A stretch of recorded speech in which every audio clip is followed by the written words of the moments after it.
भरे मंच पर राष्ट्रपति के सामने सिर्फ 12 साल की एक बच्ची, उसने वो सवाल पूछ दिया जिसे सुनकर पूरा मंच सन्न रह गया और फिर कैमरों के सामने उसे घसीटकर बाहर फेंक दिया गया।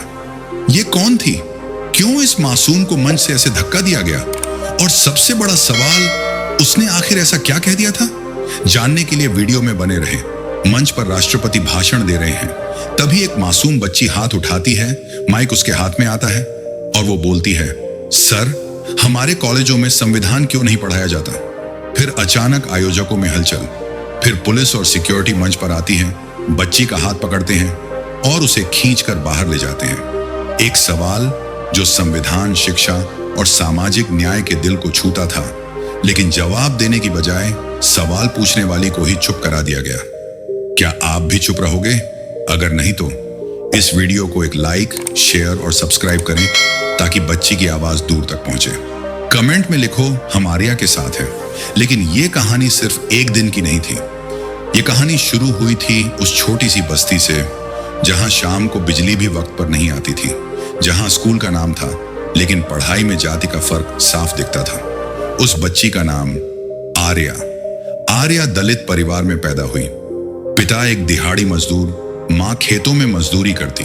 पढ़ाई का सपना बहुत बड़ा था, लेकिन दिल में था कि मैं पढ़ लिख कर कुछ बदलूंगी। गांव के सरकारी स्कूल में भी भेदभाव का सामना करना पड़ा। कभी अलग बिठाया जाना, कभी पानी पीने पर ताना मिलना। लेकिन जब उसने 8 साल की उम्र में डॉ ने भीमराव अंबेडकर की किताब के कुछ पन्ने पढ़े, उसकी जिंदगी बदल गई। उन्होंने लिखा था, शिक्षित बनो, संगठित रहो, संघर्ष करो। ये लाइन उसके दिल में ऐसे बैठी जैसे ये सिर्फ उसी के लिए लिखी गई हो। 10वीं में टॉपर बनी, लेकिन गांव वालों ने कहा, लड़की है, आगे पढ़ाई में क्या रखी है? पिता ने सुना, लेकिन मां ने कहा, मेरी बेटी पढ़ेगी। आर्या शहर आई, कॉलेज में एडमिशन लिया। यहीं उसने महसूस किया कितनी बड़ी विडंबना है। भारत का संविधान जो देश को बराबरी देता है, उसे पढ़ना, समझना और अपनाना, ये हमारी पढ़ाई का हिस्सा ही नहीं है।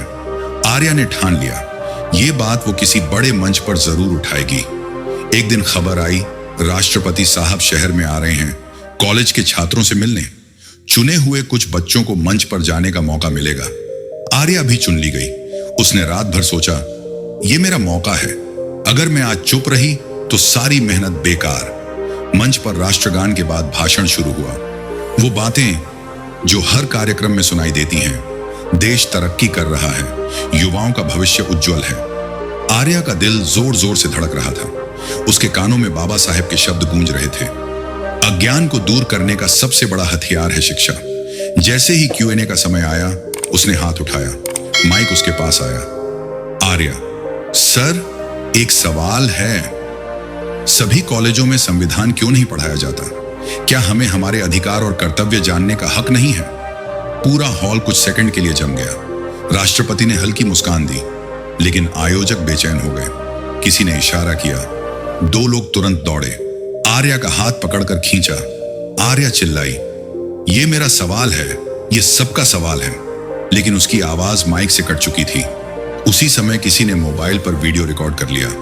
कुछ घंटों में रॉबर्ट वाइनो कॉन्स्टिट्यूशन स्टडीज ट्रेंड करने लगा। सोशल मीडिया पर लोग बोले, ये बच्ची सही है, हमें संविधान क्यों नहीं पढ़ाया जाता?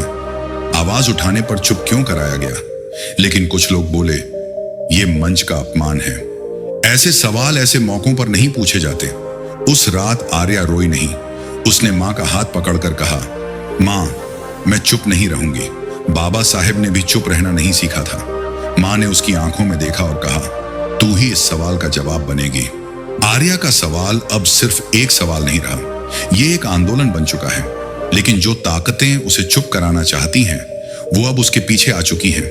क्या वो डरेगी, या ये बच्ची देश की सबसे बड़ी आवाज बन जाएगी? अगर ये वीडियो पसंद आया, अगर आपके अंदर कुछ जुनून पैदा हुआ, तो कमेंट में लिखो, आर्या, हम आपके साथ हैं। और वीडियो को एक लाइक, शेयर और सब्सक्राइब करके वीडियो शेयर करें ताकि आर्या अकेली न महसूस करें। जय भीम, धन्यवाद।